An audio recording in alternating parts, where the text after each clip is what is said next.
जादुई रसोई।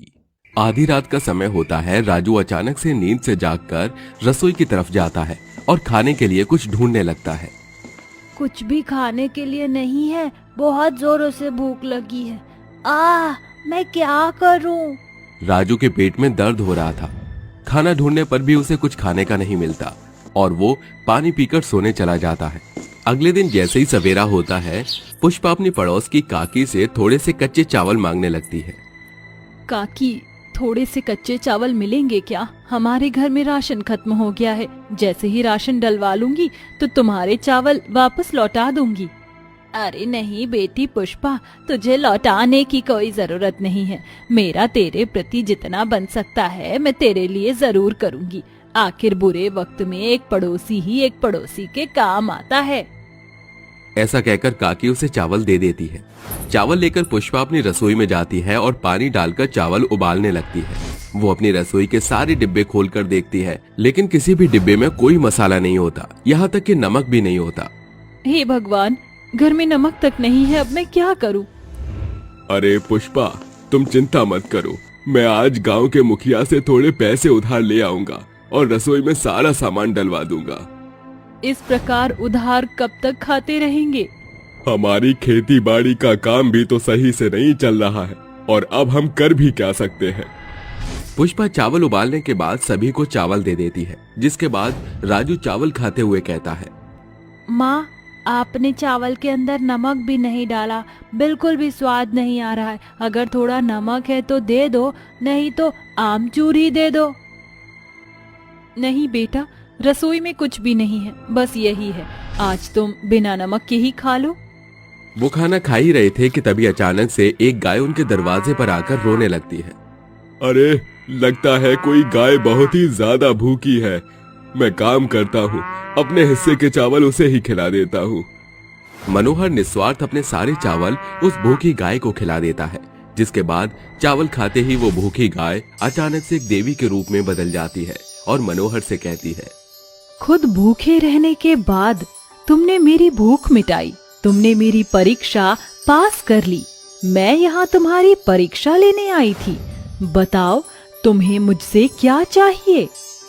अरे, साक्षात देवी माँ के दर्शन हो गए। इससे ज्यादा और मुझे क्या चाहिए? देवी माँ, मैं तो आभारी हूँ जो आपने मुझे अपने दर्शन दिए। तुम बहुत अच्छे हो और तुम्हारा दिल भी बहुत साफ है, इसलिए मैं तुम्हें कुछ देना चाहती हूँ। देवी माँ ऐसा कहकर अपने हाथ आगे करती है, जिसके बाद उनके हाथों पर एक कलश प्रकट होता है, जिसमें पवित्र गंगा जल होता है। देवी माँ वो कलश मनोहर को देते हुए कहती हैं, ये कोई मामूली जल नहीं, बल्कि बहुत पवित्र जल है। इस जल को अपनी रसोई में जाकर चारों तरफ छिड़क देना और उसके बाद चमत्कार देखना।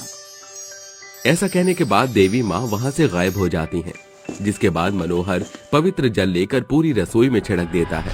देखते ही देखते उसकी पूरी रसोई जादुई रसोई में बदल जाती है और रसोई के अंदर से मसाले के डिब्बे, चकला, बेलन, गैस सिलेंडर मनोहर से कहते हैं, तुम्हारा स्वागत है। मैं जादुई नमक हूँ। चाहे जितना भी डालोगे सब्जी में, केवल उतना ही स्वाद दूंगा जितने की जरूरत है। मुझको डालो और स्वादानुसार भोजन को प्राप्त करो। अरे, हम कहना ही भूल जाना, ये सब माजरा हमरे आगे फेल है। हम यहाँ सबके दादा हैं। हे भगवान, ये सब मैं क्या देख रहा हूँ? कहीं मुझे कोई सपना तो नहीं आ गया? क्या सच में ये मिर्ची के डिब्बे, ये गैस चूल्हा, ये नमक का डिब्बा और यहाँ रसोई के सारे सामान में जान आ गई है और मुझसे बात कर रहे हैं? मनोहर अपने आप से इतना कहता ही है कि तभी वहाँ पुष्पा और राजू भी आ जाते हैं और वो भी ये सब नजारा देखकर हैरान रह जाते हैं। जिसके बाद मनोहर पुष्पा की देवी माँ की सारी बात बताता है। ये तो सच में बहुत बड़ा चमत्कार है। कहाँ तो हमारे घर में खाने का एक दाना तक नहीं था और अब देखो पूरी रसोई चकाचक भरी पड़ी है। ऊपर से ये सभी हमसे बात भी कर सकते हैं। तभी एक जादुई चमचा आकर उनसे कहता है, मैं हूँ जादुई चमचा। मैं सबकी चमचागिरी करता हूँ। आओ मेरे साथ, चलो मैं बताता हूँ कहाँ छुपी है सामग्री। जादुई चमचा रसोई के सभी सामानों के बारे में पुष्पा और मनोहर को बता देता है, जिसके बाद पुष्पा सबके लिए खाना बनाती है और सभी पेट भर कर खाना खाते हैं। उस दिन के बाद से पुष्पा और मनोहर अपनी जादुई रसोई के अंदर जो भी बनाते वो झटपट बन जाता और उन्हें कभी भूखा नहीं रहना पड़ता। एक दिन वो सभी खाना खाते हुए आपस में बातें करने लगते हैं। माँ, हमारी जादुई रसोई कितनी काम आती है। जो भी बनता है बहुत ही स्वादिष्ट बनता है। और तो और ये खाना देखो, पहले मैंने ऐसा खाना कभी खाया ही नहीं था। अरे हाँ हाँ, तुमने बिल्कुल सही कहा, लेकिन हमें इस जादुई रसोई का थोड़ा फायदा उठाना चाहिए। आप कहना क्या चाहते हो? मुझे कुछ समझ नहीं आ रहा, सही से समझाओ। क्यों ना हम एक ढाबा खोलें, हमारी जादुई रसोई और उसके अंदर जादुई सभी सामान हमारा उसमें साथ देंगे। आप बिल्कुल सही कहते हो, लेकिन उससे पहले हमें जादुई रसोई से बात करनी चाहिए। पुष्पा की बात मानकर मनोहर और पुष्पा दोनों ही जादुई रसोई से बात करने जाते हैं।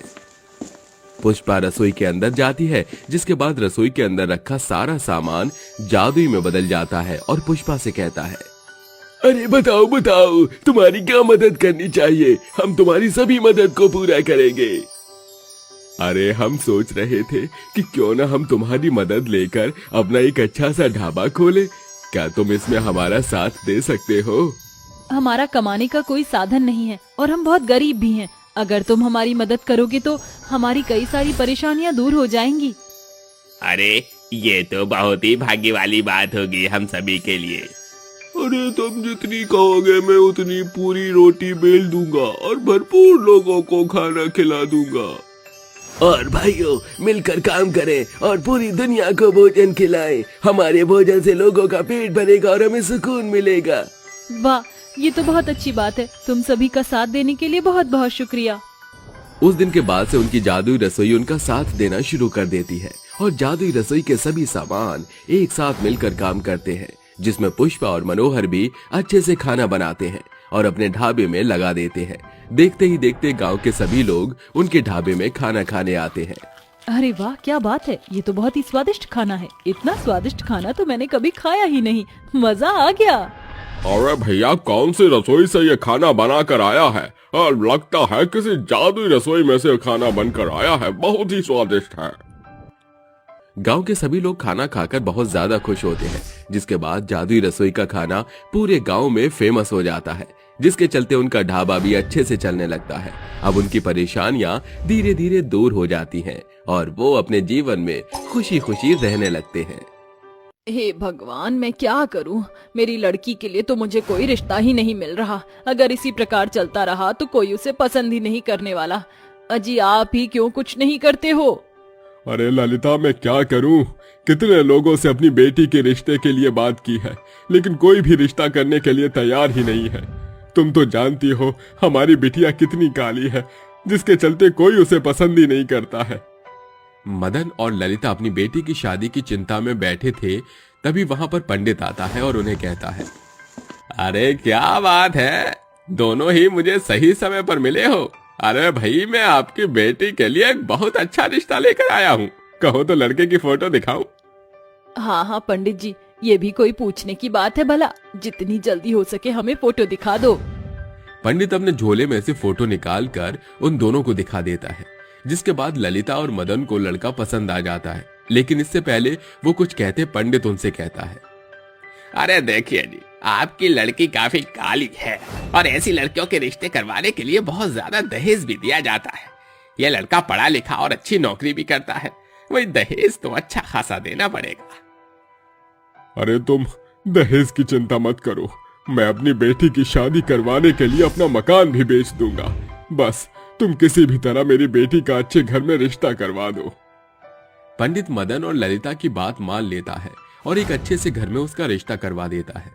मदन अपना घर बेचकर अपनी बेटी के लिए खूब सारा दहेज इकट्ठा करता है और उसको विदा कर देता है। शादी के कुछ दिनों में ही अमृता घर की सभी जिम्मेदारियों को अच्छे से समझ लेती है, लेकिन उसके कालेपन की वजह से उसके ससुराल में कोई भी उसकी इज्जत ही नहीं करता। अक्सर उसकी सास उसके ऊपर अत्याचार करती रहती है। अरे अमृता, कहाँ है तू? तुझे घर में काम दिखाई नहीं देता? ये देख, चारों तरफ धूल मिट्टी कितनी हो रही है। मुझे तो लगता है पूरे हफ्ते से तूने घर में कोई सफाई नहीं की। नहीं माँ जी, ऐसी बात नहीं है। दरअसल बात ये है, मैंने अभी ही सफाई की थी, लेकिन सुबह से बहुत ज्यादा हवाएं चल रही हैं, जिसके चलते घर के अंदर धूल मिट्टी उड़कर आ गई है। बस बस बस, बस कर, मैं जानती हूँ तू बहुत ज्यादा बहाने बनाती है। तेरे ये बहाने मेरे सामने नहीं चलेंगे। मैंने कहा ना अभी के अभी इस घर में अच्छे से साफ सफाई कर। ठीक है माँ जी, मैं साफ सफाई कर देती हूँ। अमृता पूरे घर की साफ सफाई कर देती है। ऐसे ही रोजाना उसके घर पर बहुत अत्याचार होने लगते हैं।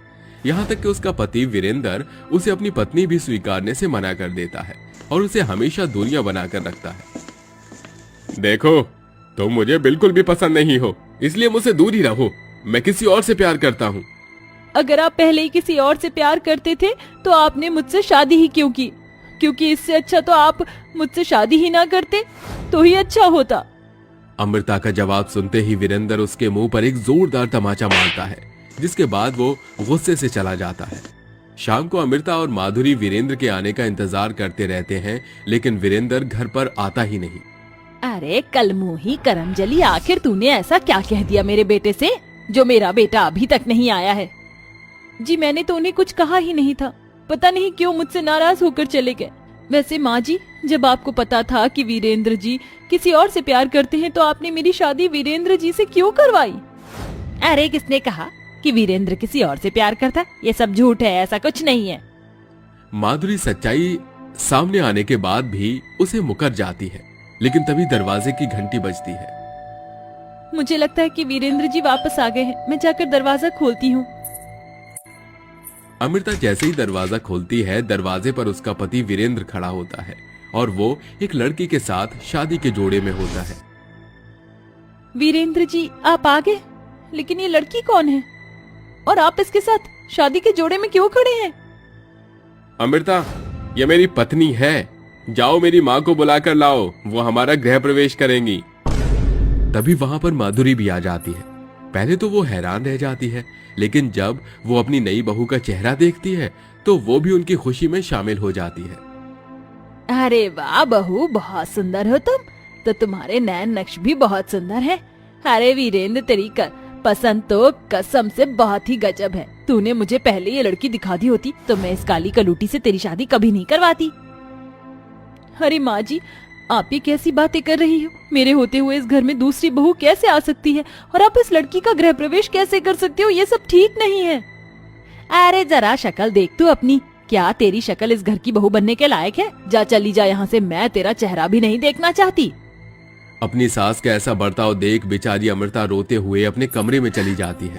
उसे कुछ समझ नहीं आता। देखते ही देखते कुछ दिन बीतने लगते हैं। अब माधुरी अपनी बहू शेफाली के साथ मिलकर बेचारी अमृता के ऊपर बहुत अत्याचार करती है। अमृता के पास और कोई रास्ता नहीं था। वो अपनी सास और सौतन के अत्याचारों को सहन करती हुई उसी घर में रहती है। मेरे पास कहीं और जाने का कोई और रास्ता भी नहीं है। अब मैं क्या करूं? मुझे इसी घर में रहना होगा अपनी सौतन के साथ। देखते ही देखते कुछ महीने बीत जाते हैं और बेचारी अमृता सबके अत्याचार सहते हुए उसी घर में रहती है। वहीं दूसरी तरफ शेफाली को 9वां महीना चल रहा होता है। एक दिन अचानक से उसे लेबर पेन शुरू हो जाता है। मुझे बहुत दर्द हो रहा है, मुझे जल्दी से हॉस्पिटल लेकर चलो। मुझसे ये दर्द बर्दाश्त नहीं हो रहा, जल्दी करो जी। वीरेंद्र अपनी गाड़ी निकालता है, जिसमें वो अपनी पत्नी शेफाली, अपनी माँ और अमृता को बिठा लेता है। वो सभी हॉस्पिटल जा रहे होते हैं, लेकिन अचानक से रास्ते में उनका एक बहुत बड़ा एक्सीडेंट हो जाता है। एक्सीडेंट के दौरान शेफाली के पूरे शरीर पर चोट आ जाती है और माधुरी के सिर से खून बह रहा होता है। वहीं वीरेंद्र की आंखों में कार के शीशे के टूटने की वजह से चोट लग जाती है। अमृता सबसे पीछे बैठी थी, इसलिए वो बेहोश हो जाती है। कुछ लोग वहां इकट्ठा होते हैं और उन्हें हॉस्पिटल पहुंचा देते हैं। देखिए, उस हादसे के बाद केवल आप ही को होश आया है। दरअसल आपके लिए एक अच्छी खबर के साथ 3 बुरी खबर है। जिस माँ के पेट में बच्चा था वो बिल्कुल सही सलामत है, लेकिन उस माँ के शरीर पर बहुत से जख्म आ गए हैं। वहीं उनका जो पति था उसकी आंखें डैमेज हो गई हैं और माधुरी जी का एक हाथ फ्रैक्चर हो गया है। और एक खबर आपके लिए, मैं ऐसा कहना नहीं चाहता, लेकिन एक्सीडेंट की वजह से आपका शरीर काम करना छोड़ चुका है। आप जीती जागती एक लाश हो। ये सुनते ही अमृता फूट फूट कर रोने लगती है और डॉक्टर से कहती है, एक ऐसे शरीर का मैं क्या करूंगी? जिंदगी भर दूसरों के आसरे में नहीं रह सकती। डॉक्टर साहब, मेरी आपसे दरख्वास्त है कि आप मेरे शरीर का इस्तेमाल मेरे परिवार वालों के लिए करें। मेरे पति को मेरी आंखें दे दीजिए और मेरी सौतन की सर्जरी करा दीजिए। अमृता अपनी सौतन और अपने ससुराल वालों के लिए अपने आप का त्याग कर देती है और अपने जीवन को उनके नाम कर देती है, जिसकी खबर एक चिंगारी की तरह पूरे शहर में फैल जाती है और वो हर किसी की जुबान पर एक मिसाल की तरह बन जाती है।